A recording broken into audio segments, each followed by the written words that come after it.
praktek secara kholwat, ada praktek secara teori-teori yang kebanyakan orang logika dan ilmiah memakainya, macam-macam.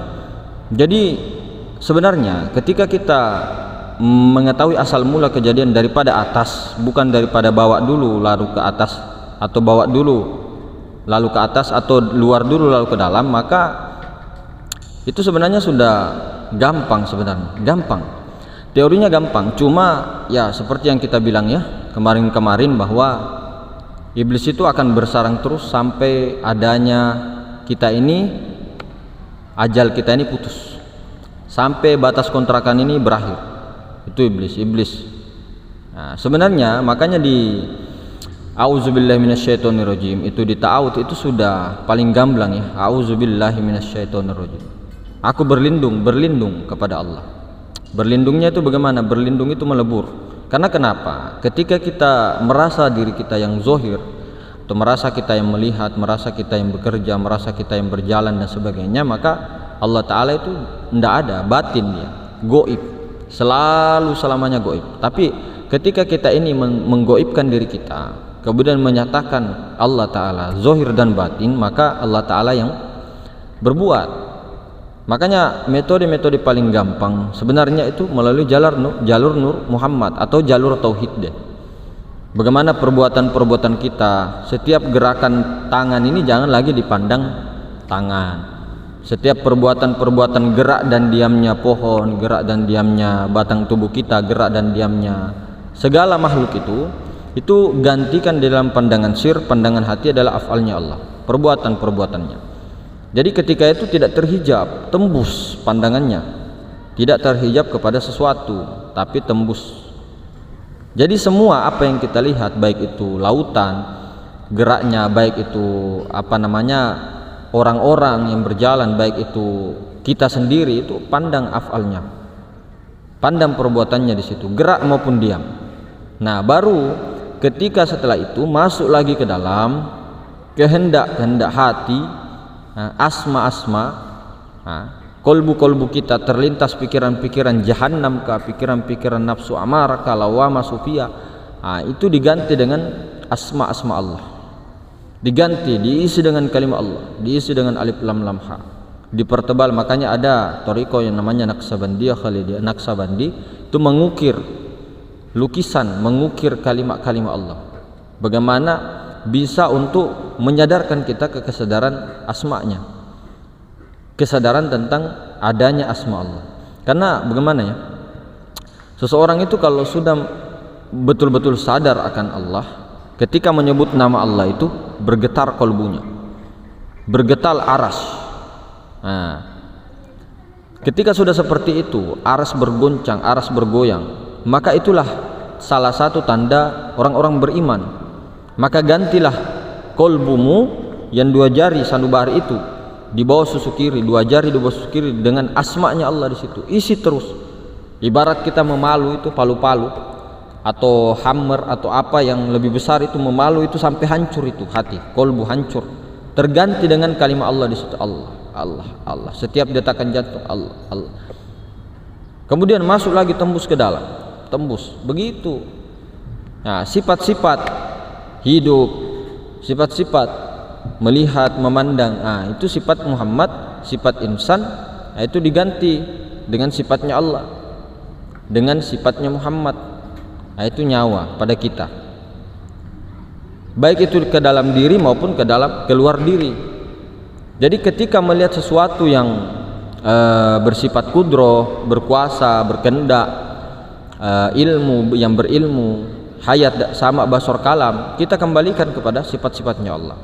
Contoh ketika kita melihat BBM naik, kita melihat orang-orang yang kiranya menyakiti hati kita, menyakiti batin kita, maka kita jangan pandang orangnya. Katanya kita bertauhid, katanya kita mempelajari tauhidul af'al, katanya kita mempelajari tauhidul asma, tauhidus sifat, tauhiduz zat. Tapi kok kita masih ini, berarti kita artinya masih di kepemahaman, belum lagi masuk ke dalam kesadaran. Karena begitulah contoh-contoh orang-orang yang masih di dalam pemahaman tersebut. Contoh seperti kita ini, namanya juga belajar kan. Jadi ketika kehendak-kehendak hati ini mau minum, jangan rasakan bahwa itu kehendak kita, tapi kehendaknya sifat-sifatnya Muhammad, sifatnya Allah. Makanya metode paling simpel sebenarnya menjadikan zahir batin itu nur Muhammad, Muhammad tubuhku nur nyawaku. Atau metode yang nurani dengan robbani, jadikan diri zahir itu nurani, robbani itu adalah diri batin. Jadi banyak sekali. Kemudian tauhiduz zat, zat yang ada di muka bumi ini. Nah, seperti pasir. Saya ambil pasir ini ya. Ini pasir. Nah, ini pasir. Saya simpan di botol aqua, saya simpan di gelas, saya simpan di mangkok, saya simpan di piring semuanya ya. Atau saya simpan di minuman yang ada airnya. Atau kan tidak ada airnya, tapi wadahnya berbeda. Apakah zatnya pasir itu berbeda? Tidak, tetap pasir. Sama dengan pasir itu dibangun serumah, pasir itu dibangun tembok, temboknya ada bentuk segitiga, ada bentuk bulat, ada bentuk persegi empat, tapi kan zatnya tetap batu. Maksudnya tetap pasir itu loh. Wujudnya seperti rumah. Jadi itulah zat wajibal wujud, pandangannya bukan kepada bentuk-bentuknya. Sama dengan air. Air itu zatnya ditaruh di kulkas menjadi es batu, ya kan? Nah, es batu itu adalah wujudnya. Jadi air itu zatnya, es batu wujudnya, bentuknya kotak bulat itu adalah alam semesta. Nah, itu muhaddas. Jangan pandang bentuknya itu loh. Maksudnya begitu. Jadi pandang ke wujudnya langsung. Baru kita duduk di zat. Kita melebur di zatnya, kemudian zatnya ini mempunyai wujud. Sama kalau kita ini, kalau kita melihat diri zahir kita, wujud kita kan, wujud yang ada ini. Nah, kita ya zatnya yang mana? Ya yang melihat ini loh. Kan gampang sebenarnya, cuma untuk melatih itu memang beberapa metode daripada guru-guru kita itu banyak.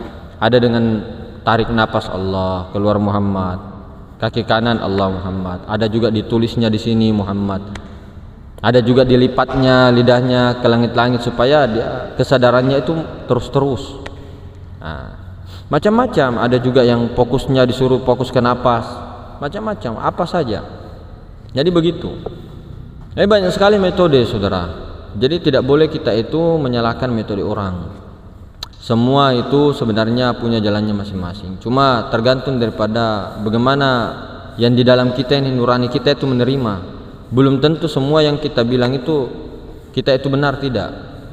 Tapi dengan itunya itu, dengan keyakinan itu, itikat yang baik, nurani yang baik, maksudnya dengan isbatul yakin yang kuat, dan kita yakini bahwa itu digerakkan oleh Allah Ta'ala sendiri, karena Allah Ta'ala cinta kepada dirinya sendiri, cinta kepada nurnya, cinta kepada rahasianya, maka digerakkanlah.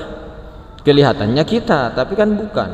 Selama ini kan kita selalu merasa kita yang berjalan, kita yang bertafakkur, kita yang berzikir, kita yang berkhulwat, kita yang sholat. Nah ini sebenarnya hijab.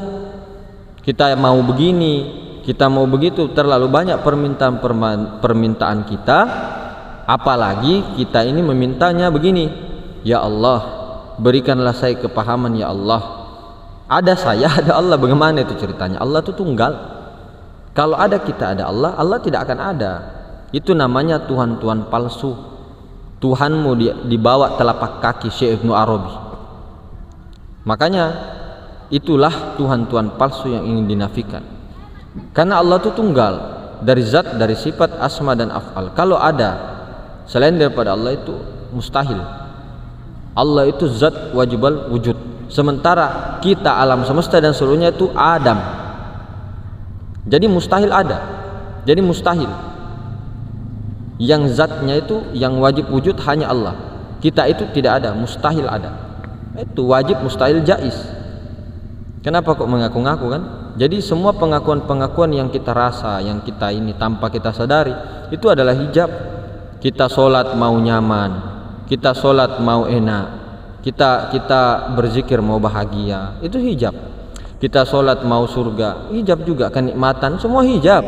Apa selain daripada Allah yang hijab? Habiskan keinginan-keinginan itu. Oh, berarti kita sudah tidak berdoa. Kitanya secara hakikat tidak berdoa, tapi secara syariat Nur Muhammad itu tetap mengucapkan Allahumma Rabbana atau Rabbana hablana min azwajina wa zurriyatina qurrata a'yun waj'alna lil muttaqina imama. Ini yang berdoa siapa? Sadari nggak? Kalau kita yang merasa di situ ada keinginan berdoa di situ, tidak mentubadilkan pikiran atau meleburkan ke dalam kesadaran, ini adalah hijab. Doanya semakin kamu berdoa semakin busuk kau punya mulut. Semakin kau berzikir semakin busuk kau punya mulut. Karena ananiyah. Tapi ketika Nur Muhammad ini disadari bahwa Nur Muhammad yang berdoa ternyata. Nah, kitanya di mana? Di situ hilang lenyap dalam penyaksian akunya Maha Ruang. Tapi bukan kita Maha Ruang, bukan kita Nur Muhammad, bukan. Kita itu tidak pernah ada secara hakikat, tapi secara syariat ada. Makanya apa sih maknanya itu semua? Makomnya diam, betul-betul diam. Tidak boleh ada kata-kata, rasa-rasa, kesadaran, hanya kesadarannya Allah. Kalau ada selain itu batal. Jadi memang begitu. Jadi mengapa juga kita sering sharing-sharing kepada saudara-saudara kita seikhwan, satu grup ataukah satu channel, itu bagus untuk membangkitkan keimanan. Akan tetapi jangan sampai grup-grup sambung rasa atau grup itu dijadikan diskusi. Kalau di dalam ilmu pelajaran, kalau sambung rasa bagus. Kalau sambung rasa itu begini, oh saya mau ini memberikan ilmu begini, saya punya pengalaman ini. Oh nanti saya kok dapatnya begini. Nah, itu sambung rasa. Yang satu merespon. Tapi kalau kita, oh apa ya artinya ini, padahal kita sudah tahu. Yang satu menjawab salah. Oh salah, itu belum benar, itu begini. Nah, ini bukan sambung rasa, namanya diskusi, debat kusir. Yang akhirnya apa? Emosian, keakuannya muncul semua. Itu hijab semua. Jadi perlu hati-hati juga di dalam bermajelis, di dalam bermasyarakat, di dalam apa. Paling bagus itu leh. Paling simpel itu Nur Muhammad. Sudah selesai di situ. Tapi pikiran ini kan selalu mau mencari, selalu mau yang sudah jelas terangnya. Tapi memang begini saudaraku. Secara pengalaman spiritual di mana-mana ya.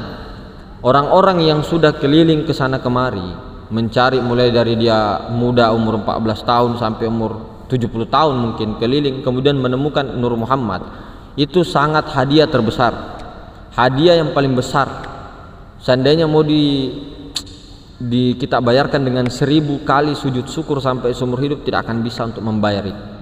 Tapi kalau orang yang baru menuju ke ma'rifat, menuju ke hakikat, dia langsung ketemu Nur Muhammad, tidak ke jalur-jalur lain, biasanya bosan. Kok begini-begini toh, oh begini-begini aja, itu tandanya itu begitu. Kemudian ketika sudah mendapat, dia sombong. Itu masih dibawa itu, dia gitukan orang. Untuk apa kamu sholat? Percuma, ndak usah. Kamu ndak usah dulu, begini-begini dulu, begini begitu dulu. Begitu banyak anunya. Jadi itulah semua saudara-saudara. Jadi pertemuan singkat ini kita ada di surga, kita ada di jannah. Sekarang jannah dunia, maka mungkin konten kali ini agak berbeda di taman-taman yang indah. Mungkin mudah-mudahan bisa ke sini. Ya mungkin seperti itu saudara-saudara, dan kurangnya dimaafkan. Wabillahi taufiq wal hidayah. Subhanakallahumma bihamdik asyhadu an la ilaha illa anta astaghfiruka wa atubu ilaik. Assalamualaikum warahmatullahi wabarakatuh.